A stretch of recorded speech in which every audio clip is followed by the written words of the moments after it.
Bonjour à tous, aujourd'hui peut-être la dernière vidéo avant TPD. Bon, enfin bon, allez, on s'en fout. Si demain on n'a plus le droit de faire de pub, moi je fais ma dernière pour aujourd'hui, puis on verra ça plus tard. Je vais vous faire donc, je remercie Cyril Smugfree à Dijon parce que il m'a fait un super prix là-dessus. Donc moi je l'ai acheté, mais il m'a fait un bon prix. Peu importe. Donc Smugfree, allez-y, c'est franchement un shop sympa à Dijon. Donc le Limites RDTA, on se voit tout de suite en gros plan, on fait vite faire un montage à l'arrache. On parle vraiment parce que aujourd'hui je suis pas en forme quoi. Enfin voilà. Allez, on s'attaque quand même au montage. Donc voilà le gros plan, hein. Le dernier avant la fameuse TPD. Ouais, il se présente dans une boîte en plastique cartonné. Ici derrière vous avez toutes les informations, le contenu, savoir si c'est un vrai ou pas. Un vrai chez les Chinois. Ils doivent peut-être se cloner entre eux, j'en sais rien, je m'en fous. Donc c'est le Limites RDTA de chez eJoy. Vous pouvez retrouver leur site. On le retrouve dans une boîte plastique qu'on connaît bien. On retrouve exactement les mêmes informations que sur la boîte.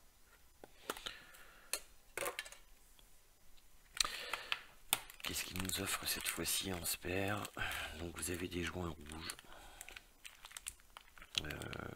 Certainement ceux qui seront placés sur le tank pour faire couleur rouge. Deux clés à laine. Il y a deux coils, deux petites vis de remplacement. Bon, on va dire que c'est assez complet. Il n'y a rien d'autre. On met la boîte. Donc voilà la bestiole. Alors je vais essayer de faire un tour de propriétaire un peu plus joli que d'habitude. Si l'autofocus veut bien. Voilà. Donc on retrouve un drip top qui est vraiment large. On voit tout de suite à l'intérieur. Deux grands airflows. Une gravure qui rappelle donc l'Ato en lui-même avec marqué RDTA. Plutôt sympa. Une belle cuve. En dessous un pin 510 classique comme tous les Atos. Donc on va commencer par le drip top. Donc voilà. Donc un drip top classique. La forme du dôme plutôt plate. Donc on va dire que c'est un Ato qui est d'office plutôt aérien que saveur. On va voir ça après en test. Vous avez le contour cranté. Voilà. Ça c'est plutôt pas mal pour pouvoir régler l'airflow. Bon, ça c'est classique. Hein. Voilà. Donc celui-ci, on va le positionner directement comme ça. Ça tourne pour fermer, ouvrir.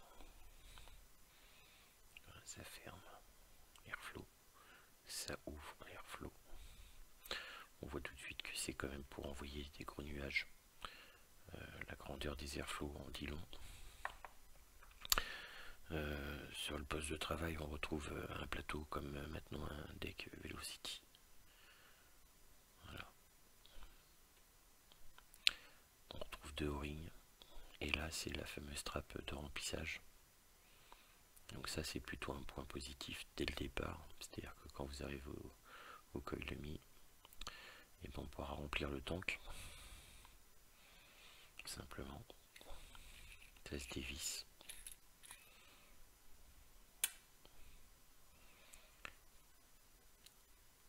Voilà. Deux joints qui traînent très bien le Pyrex. Bon, le Pyrex, il est ce qu'il est. C'est un Pyrex commun.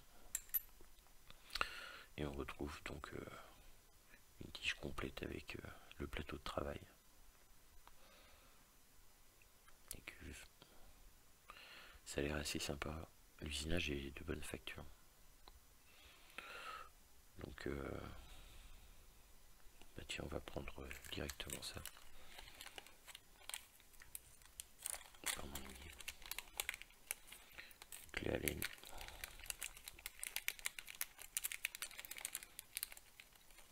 On Ça a l'air d'être un adaptateur, tiens, qui va dessus, qui vous permettra d'avoir un trou un peu plus évasé et plus petit, une longueur un peu plus haute en bouche. On va essayer avec ça, puis j'essaierai ça. On va prendre les 2 coils, je vais pas me faire chier à faire le montage. Il y en a plein qui disent ouais, c'est mieux de faire le montage, c'est mieux de ci, c'est mieux ça, c'est pas du Cantal, on connaît pas les alliages. Enfin, le baratin habituel quoi.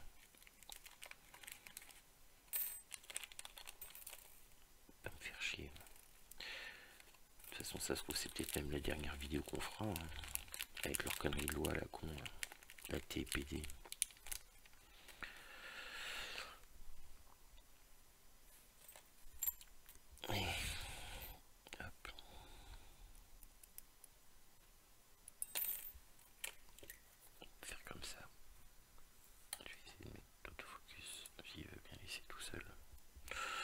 Donc le montage, on connaît tout ça. Plateau Velocity, extrêmement facile.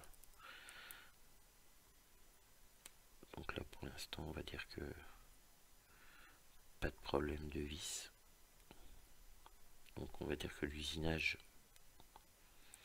est plutôt dans le bon. Parfait, je sais pas si ça existe, mais même dans le high-end. Mais là, voilà les 4 vis sans aucun souci. Donc je vais positionner mon premier coil. Hop. J'ai pas assez desserré celle-ci.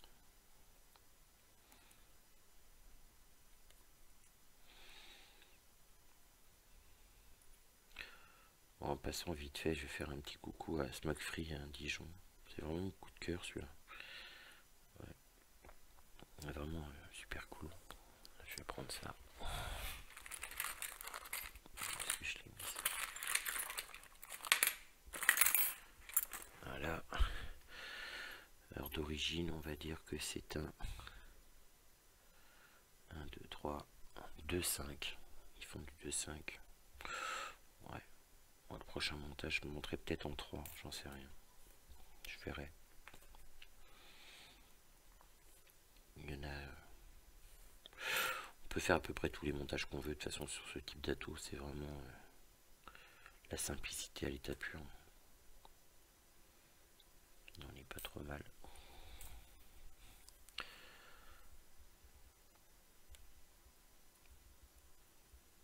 Après moi les clés à laine par contre ouais c'est un truc c'est bien, mais j'aime autant le petit tournevis qu'il y avait je crois c'est dans l'avocado,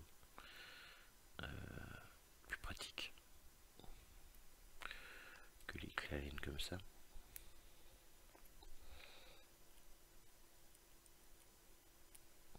Ouais, je fais pas de gros plans comme les pros tout ça, je vous le fais voir vite fait ce que ça donne. Allez, hop. On n'est pas trop mal.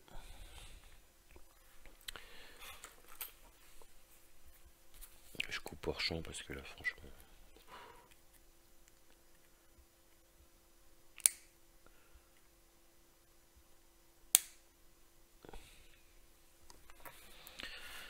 allez, deuxième, on va faire pareil.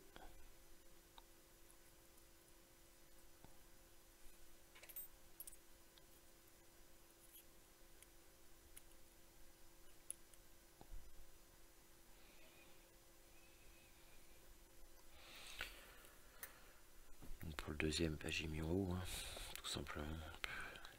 Est-ce qu'il y a vraiment besoin d'expliquer? Bah oui, parce qu'il y a quand même des débutants qui regardent peut-être. Donc, je rappelais que le plateau Velocity pour moi est certainement le plateau le plus homogène possible pour débutants confirmés. Pour jouer, on peut faire un peu tout type de montage. Il n'y a rien de compliqué, 2 trous, de fils.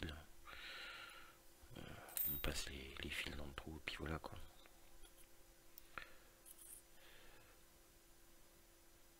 On a à peu près la même hauteur. hauteur, on est à peu près droit. Il suffit de couper les deux pattes.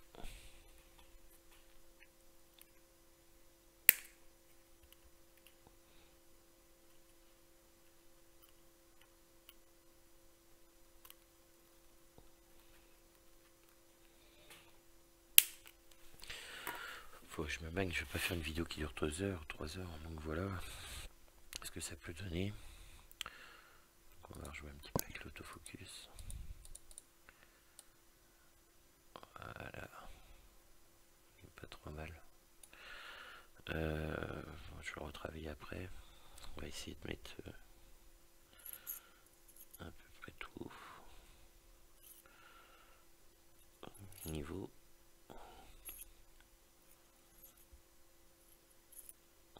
Voilà. Je vais baisser un peu. Voilà ce que ça donne, tout simplement. Donc après le cotonnage, il suffit de faire des mèches.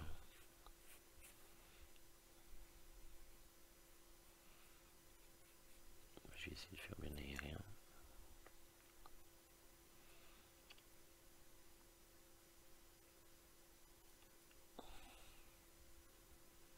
J'aime pas trop moi le tasser le couteau. Je vais tirer dessus, voilà, il va passer seul. Comme d'habitude. Donc faut pas qu'il y ait une grosse résistance, parce que je rappelle que le coton, par rapport à la fibre, ça va gonfler.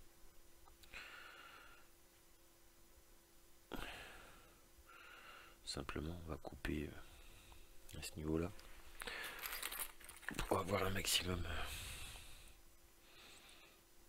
de juice imprégné dans le coton. Donc, on va faire ça comme ça. Pour moi c'est pas mal. Il va bien baigner dedans. Je vais même en couper encore un peu.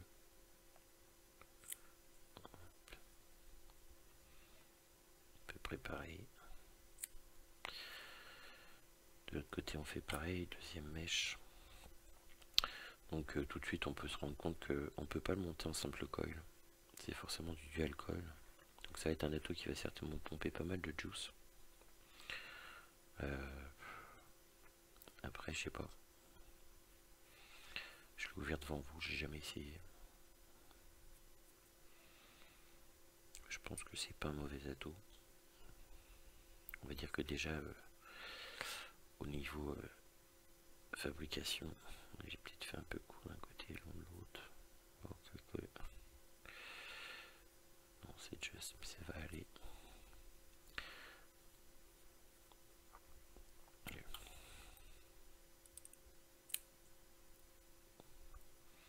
Donc je m'embête pas, hein. Je prends le plateau, quick.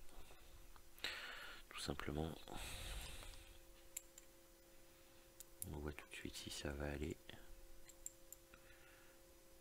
Et ben voilà, c'est parfait. Je remets le Pyrex. Alors par contre déjà, un point négatif sur l'atout, c'est qu'ils auraient pu donner un Pyrex supplémentaire. Mais bon, on valide que dans l'absolu, c'est pas trop grave. J'en ai jamais cassé des Pyrex.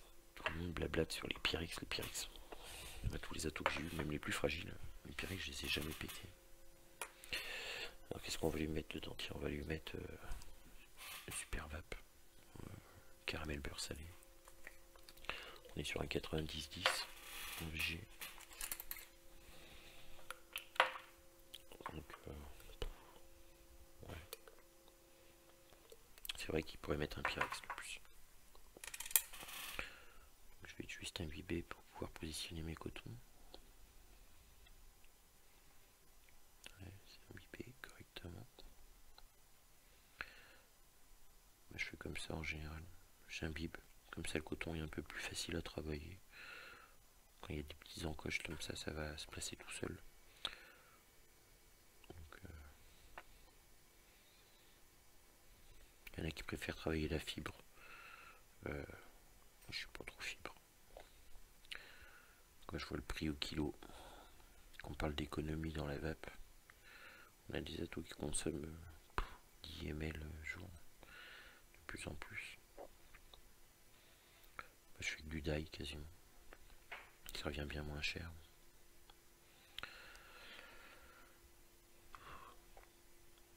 Ouais, j'ai pris un ton ce matin un peu grave parce qu'il y a la TPD qui me casse les couilles en fait.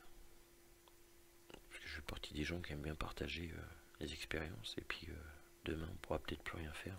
Et ça me casse les couilles. Je comprends pas. Je comprends pas leur méthode. Je sais bien que c'est pour une question de fric, etc. Mais il faut arrêter les conneries quoi. Enfin, donc voilà, on peut positionner. Je vais me remettre comme ça maintenant que c'est un peu imbibé. Je sais pas si on voit bien. Voilà, je vais positionner mon coton dans la petite encoche là, pour pouvoir remettre mon top.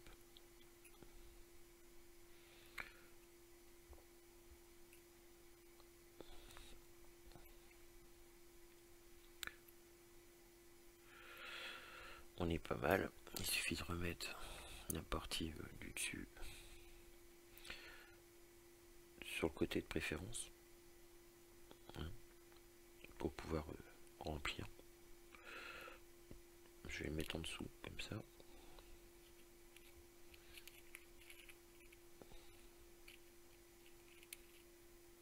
Est-ce que mes cotons gênent ou pas?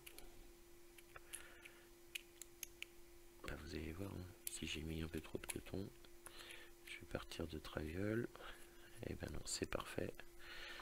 Voilà, on serre un coup. C'est pas la peine de serrer comme un bourrin, c'est le joint qui fait l'étanchéité. Bon, ici je vais jouer un peu avec mon coton, de telle façon que quand je remplis, je sois tranquille. Voilà. Pour remplir, il n'y a rien de plus con. Je vais le faire exprès avec une aiguille hein, comme ça, sans rien. Donc on voit que ça passe à travers. En y allant doucement, sans engorer. On va pouvoir remplir tranquillement.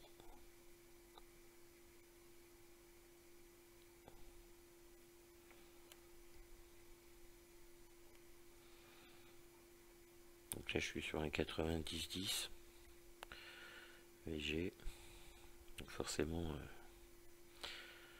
faut y aller doucement parce que le temps que ça imprègne en plus mes cotons que j'ai pas imbibé à l'intérieur exprès pour voir.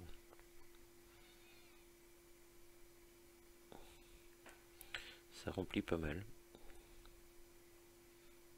Il faut y aller doucement. Bon, la première fois parce que en plus mes cotons sont pas imbibés.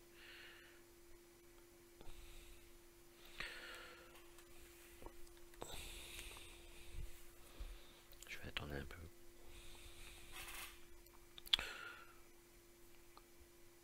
Ouais, ça remplit pas mal. Ça se fait bien. Bon, je vais l'essuyer parce que forcément j'ai été un peu comme un goret. Je vais en remettre un petit peu encore.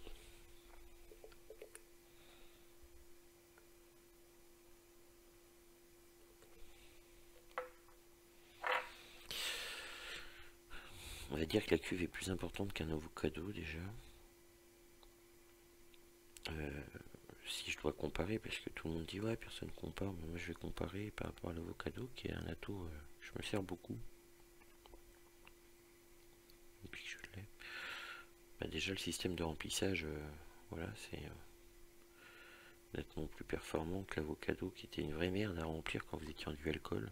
Simple colle, il n'y avait pas de souci parce que forcément il y avait les deux trous pour passer les colles qui vous servaient pour remplir. Là c'est pas le cas. Et je vais remplir, hop, puis je vais l'essuyer, tant pis. Mais ça prend quand même assez vite, même si j'y vais comme un goret. Voilà, je vais essuyer.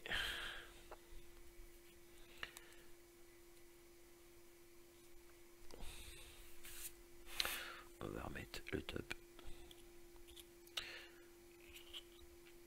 Ça s'emboîte tout seul. Que dire? Ouais, sur la tour en fait, ici vous avez une petite marque là. Alors, je vais faire comme ça, je vais mettre encore ces putains d'autofocus qui veulent jamais se mettre correctement. Voilà.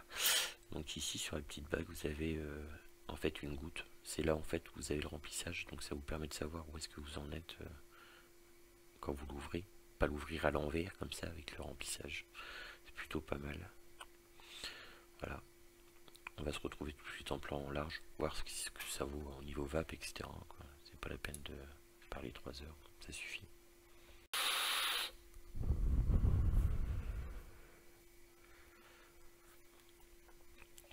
Donc vous l'aurez compris, franchement, là on est sur un atout qui envoie du lourd, beaucoup plus aérien que l'avocado.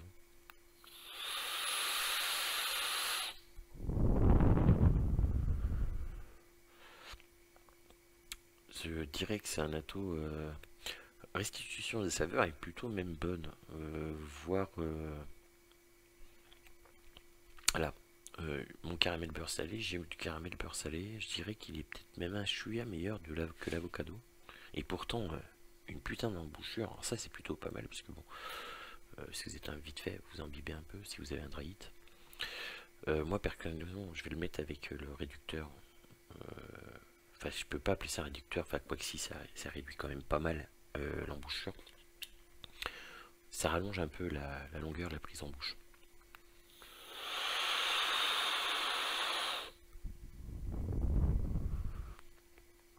Très bon atout. Alors pour ceux qui veulent faire de la vapeur, ça marche, il n'y a pas de souci. Je vais fermer même un peu l'airflow pour voir. Mais c'est quelque chose qui envoie du lourd. Ça envoie du lourd tout de suite. Donc moi ce sera un atout pour me faire plaisir et déconner. Ce sera pas l'atout de tous les jours. L'atout de tous les jours pour moi ça restera toujours mon GT1 ou des trucs comme ça. Mais franchement c'est un bon atout.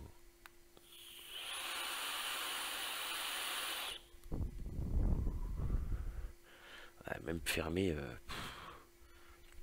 à 90% ça envoie du lourd, ça envoie du steak. Par contre ce qui est marrant c'est que voilà, on a souvent dit les atouts avec dôme c'est plus aromatique que ça. Là on a vraiment un bon arôme. La restitution des arômes est vraiment présente.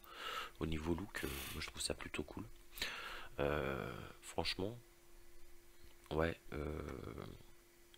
bien. Alors les points positifs, les points négatifs. Point négatif, ils arrivent pour foutre un deuxième Pyrex. Point négatif, ultra aérien. Donc consommateur de juice. On va consommer énormément avec ce genre d'atout.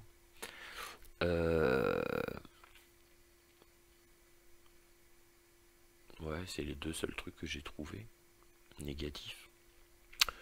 Maintenant, les côtés positifs, bah, il a de la gueule.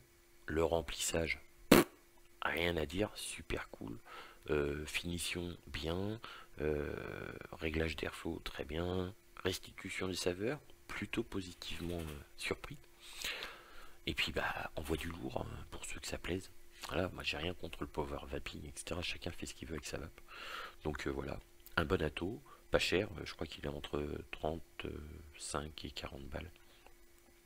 Voilà, je vous dis, bah, je sais pas quand en fait, parce que ça dépendra de notre gouvernement avec la TPD. Voilà, tout simplement. Je vous dis ciao, et puis bah à plus tard.